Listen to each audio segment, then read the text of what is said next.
नमस्कार विद्यार्थी मित्र हो, पालक आणि शिक्षक हो. माझ्या YouTube चॅनलमध्ये तुमच्या सर्वांचे सहर्ष स्वागत आहे. NMMA स्पर्धा परीक्षेतील पेपर 2 चा अभ्यास करत असताना आपण गणित या विषयातील चौकोनाचे प्रकार अभ्यासत आहोत. त्यापैकी पहिला भाग आपण पाहिलेला आहे. आज आपण चौकोनाचे प्रकार या घटकाचा दुसरा भाग अभ्यासणार आहोत. चला तर मग सुरू करूयात. मित्रांनो, आपण मागील भागात चौरस आणि समांतरभुज चौकोन यावर आधारित प्रश्न पाहिले. आज आपण चौकोनाचे इतर प्रकार पाहणार आहोत. त्यापैकी पहिला प्रकार आहे आयत किंवा याला आपण काटकोन चौकोन असेही म्हणतो. इंग्लिशमध्ये याला रेक्टँगल असे म्हणतात.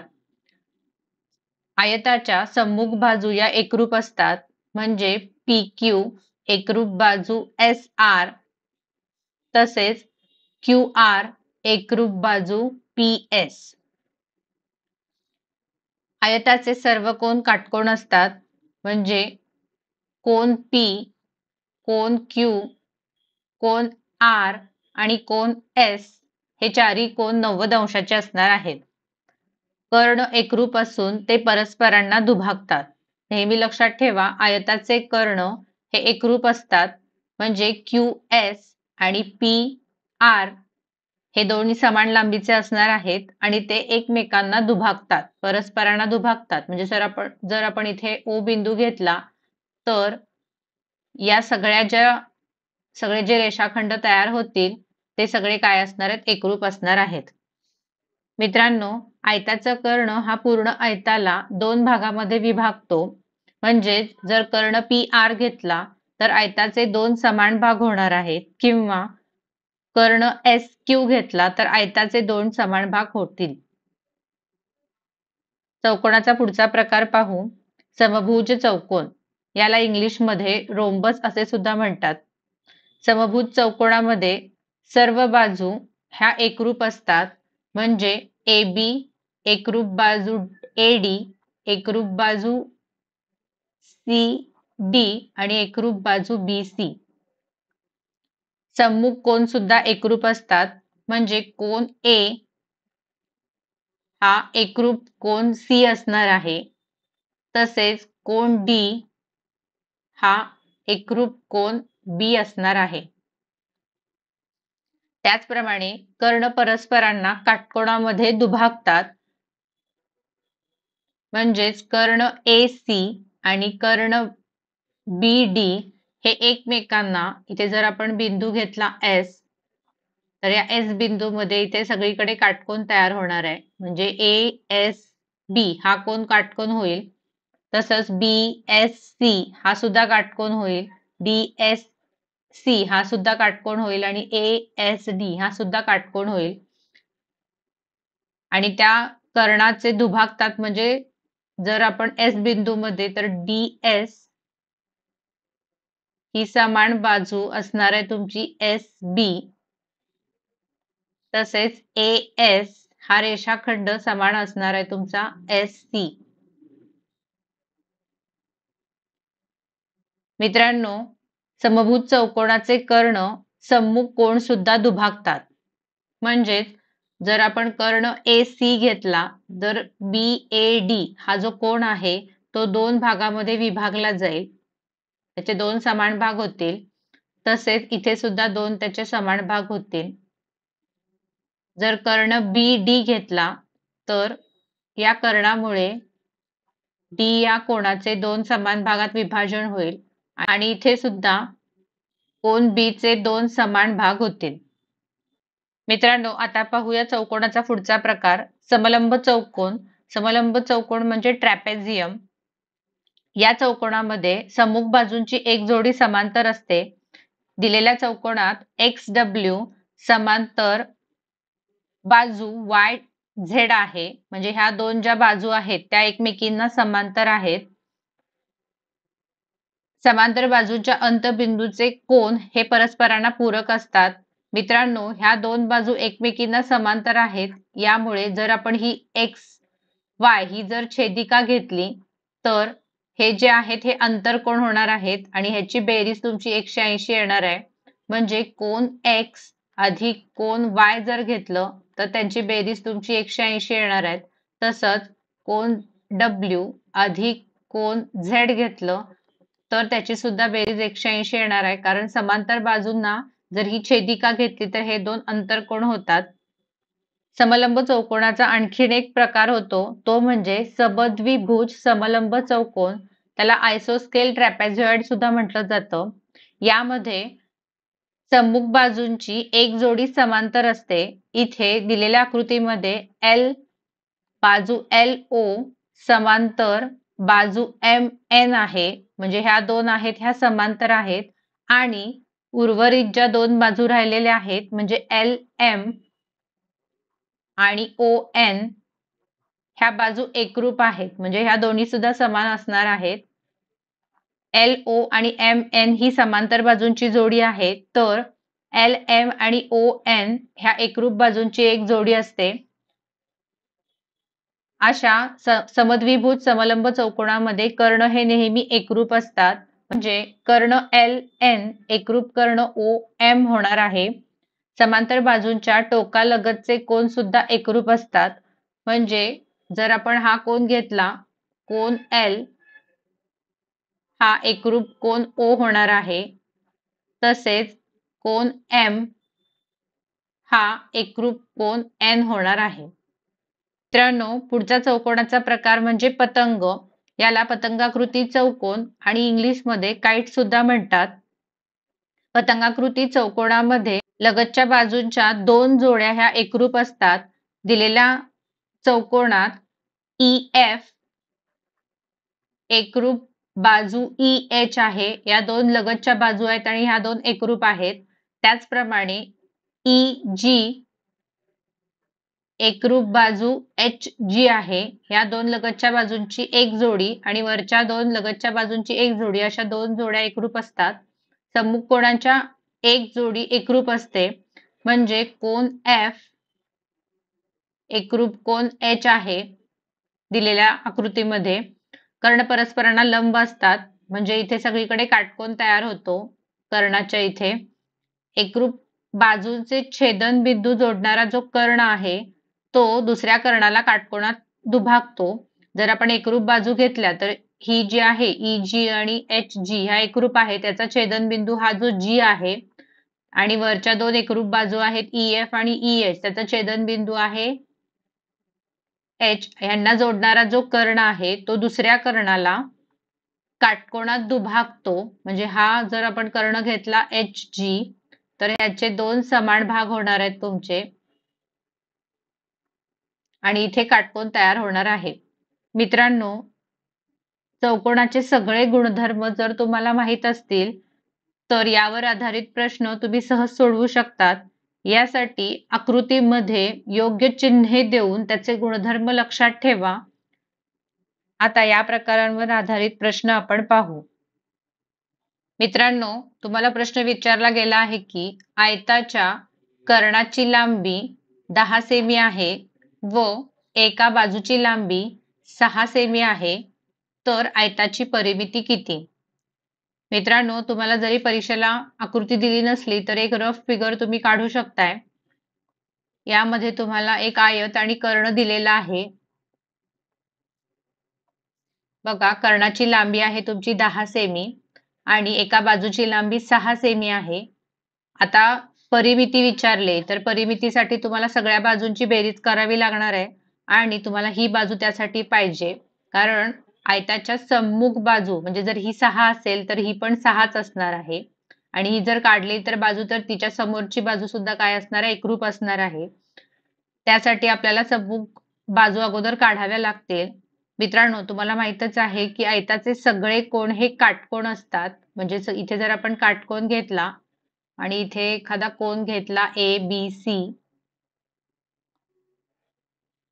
समजा ABCD हा आयत आहे आणि हा ABC त्रिकोण ABC हा काय होईल? तुमचा काटकोन त्रिकोण होईल.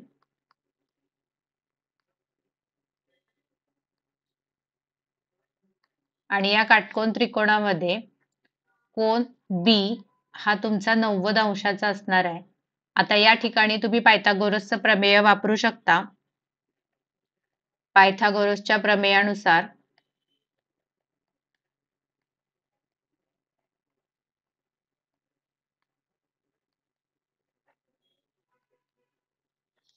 जर घेतलं तर कर्णाचा वर्ग हा इतर राहिलेल्या दोन बाजूंच्या वर्गाच्या बेरजे इतका असतो. इथे कर्ण आहे AC म्हणजे AC या बाजूचा वर्ग बरोबर तुमचा BC चा वर्ग अधिक AB चा वर्ग. आता AC तुम्हाला दिलेलीच आहे. AC आहे 10, 10चा वर्ग बरोबर BC तुम्हाला काढायचे आहे. आपण इथे त्याच्यासाठी x मानू. x चा वर्ग अधिक तुम्हाला AB चा वर्ग म्हणजे 6चा वर्ग. 10चा वर्ग आहे 100 बरोबर x चा वर्ग अधिक 36. आता समीकरण सोडवून घेऊ. समीकरणाच्या डाव्या बाजूला 36 हे अधिक मध्ये आहेत. या साईडला उजवीकडे गेल्यानंतर ते वजामध्ये होतील म्हणजे 100 वजा 36 बरोबर तुमचा x वर्ग येणार आहे. म्हणजेच 64 बरोबर x वर्ग आणि तुमचं x बरोबर येणार आहे 8. कारण हे वर्गमुळात जातील आणि हे पण वर्गमुळात जातील म्हणजे x बरोबर येणार आहे तुमची 8. आणि मित्रांनो तुम्हाला पूर्ण आकृतीची परिमिती काढायला सांगितले.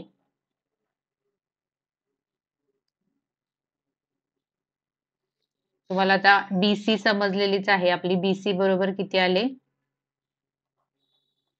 BC बरोबर 8 सेंटीमीटर आले. आणि चौकोन ABCD ह्याची पूर्ण जर आपण परिमिती काढायची असेल तर सगळ्या बाजूंची बेरीज म्हणजे AB अधिक BC अधिक CD अधिक AD. इथे AB तुम्हाला दिलेलीच आहे 6 अधिक BC आपण काढले आहे 8 अधिक CD सम्मुख बाजू आहे म्हणून ती पण 6 येणार आहे आणि BC ची सम्मुख बाजू AD म्हणजे ती पण 8 येणार आहे. या सगळ्यांची बेरीज 6 आणि 6 12 आणि 8 आणि 8 16. 12 अधिक 16 तुमचे येणार आहेत 28 म्हणजे 28 सेंटीमीटर ही तुमची काय येणार आहे? या आयताची परिमिती येणार आहे. आता पाहूया पुढचा प्रश्न.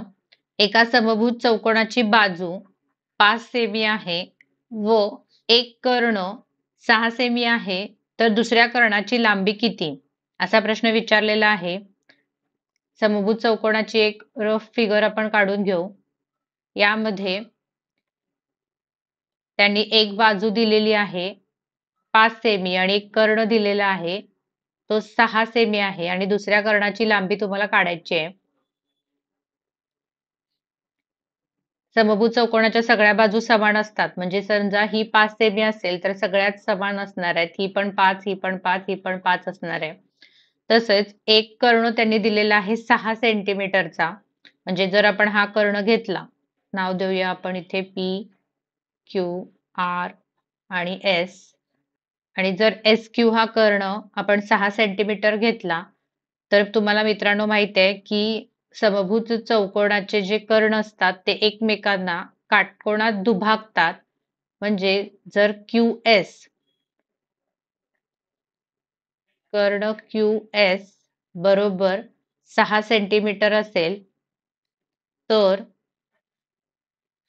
इथे जर बिंदू घेतला O तर SO बरोबर QO बरोबर तुमची असणार आहे 6/2 म्हणजे 3 सेंटीमीटर.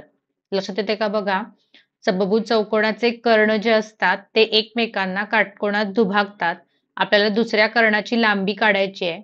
जर आपण इथे काटकोन तयार होत असेल, त्रिकोण POS हा काटकोन त्रिकोण असेल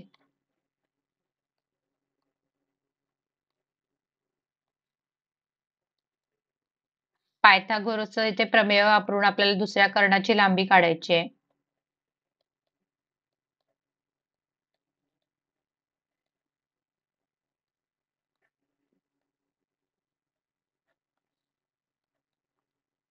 इथे कर्ण हा असणार आहे PS म्हणजे PS चा वर्ग बरोबर कर्णाचा वर्ग उर्वरित दोन बाजूंच्या वर्गाच्या बेरजे इतका असतो आणि बाजू OS चा वर्ग अधिक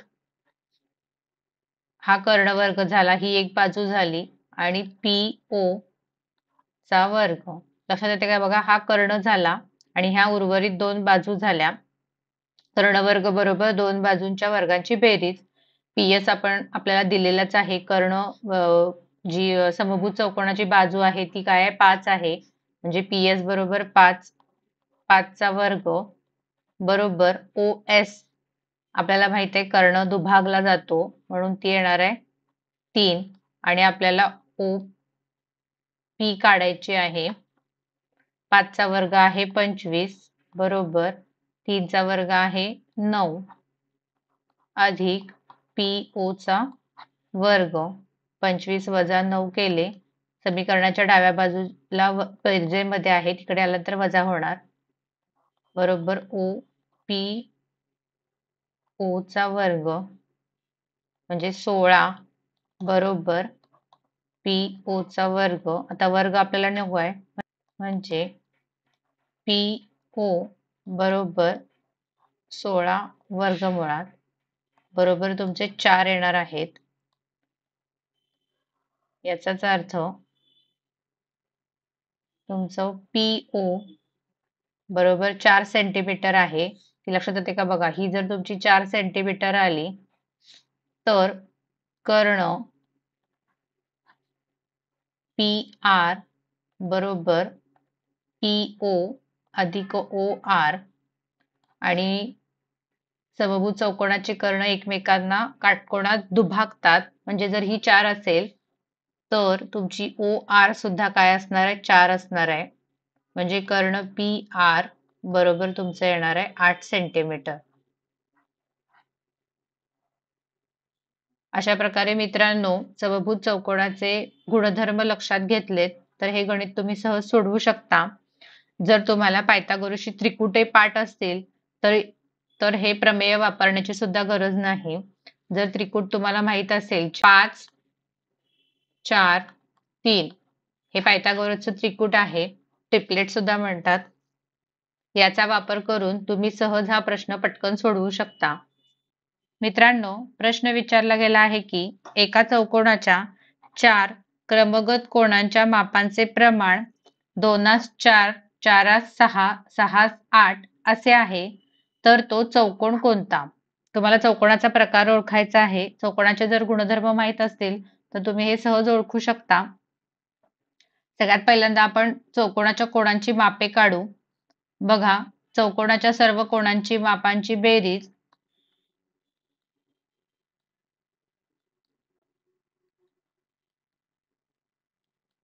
ही 360 अंश असते. जर आपण ह्यातले जर समान भाग x मांडला तर 2x अधिक 4x अधिक 6x अधिक 8x बरोबर 360 होतील.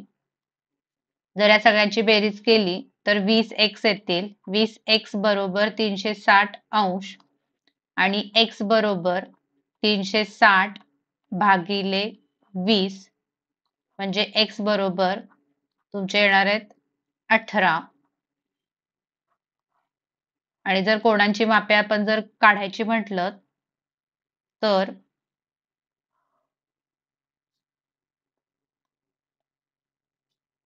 2x 4x 6x आणि 8x ही तुमची कोणांची मापे असणार आहेत. x म्हणजे 4 गुणिले 18 18 चौक 72. त्यानंतर 6x म्हणजे 6 गुणिले 18 18 सक्क 108 आणि 8x म्हणजे 18 गुणिले 8 18 8 144. ही सगळी कोणाची मापे आलीत. आता दिलेले चौकोनाचे प्रकार पाहू आपण. जर आपण समांतरभुज चौकोन बघितला तर समांतरभुज चौकोनामध्ये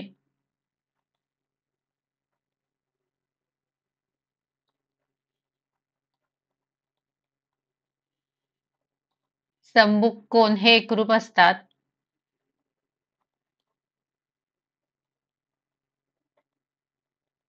जर आपण ह्या सगळ्या जोड्या बघितल्या तर यामध्ये कोणतीच कोणांची जोडी ही एकरूप नाहीये. म्हणजे हा जो पहिला प्रकार आहे समांतरभुज चौकोन हा आपल्या दिलेल्या गटामध्ये बसत नाही.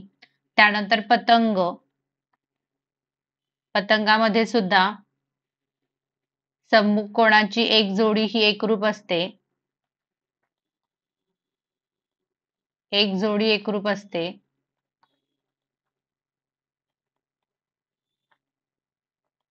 आणि यामध्ये सुद्धा कोणतीच जोडी एकरूप नाहीये. त्यामुळे पतंग हा सुद्धा पर्याय आपला चुकीचा असणार आहे. आणि आयताचं जर बघितलं तर आयताचे सगळे कोन हे काटकोन असतात आणि यामध्ये आपण काढलेल्यांपैकी कुठलेच कोन काटकोन नाहीयेत. म्हणजे दिलेला जो चौकोनाचा प्रकार असणार आहे तो म्हणजे समलंब चौकोन असणार आहे. आणि समलंब चौकोनामध्ये लगतच्या कोनांची जोडी, लगतचे कोन हे पूरक असतात. जर आपण इथे बघितलं तर 36 अधिक 144 केलं तर तुमचं 180 येतं. त्याचप्रमाणे 72 अधिक 108 केलं तर तुमचं 180 येतं. त्यामुळे आपल्याला दिलेला जो चौकोन आहे तो समलंब चौकोन असणार आहे. जर तुम्हाला चौकोनाचे गुणधर्म माहित असतील तर चौकोनाचे कोनांची मापे काढण्याची पण गरज नाही. तुम्हाला या प्रमाणावरूनच समजेल की हा कोणत्या प्रकारचा चौकोन असू शकतो. मित्रांनो, प्रश्न विचारला आहे की चौकोन ABCD हा समभुज चौकोन असून मापकोन ABC बरोबर 110 अंश आहे. तर मापकोन ADC बरोबर किती? आकृती परीक्षेमध्ये दिली नव्हती. रफ आकृती तुम्ही काढून घेऊ शकता. यामध्ये ABCD हा चौकोन आहे, समभुज चौकोन आहे आणि मापकोन ABC तुम्हाला 110 दिलेला आहे आणि ADC हे विचारलेलं आहे. खूप सोपा प्रश्न आहे बघा. मित्रांनो, समभुज चौकोनाचे जे सम्मुख कोन असतात, समभुज चौकोनाचे सम्मुख कोन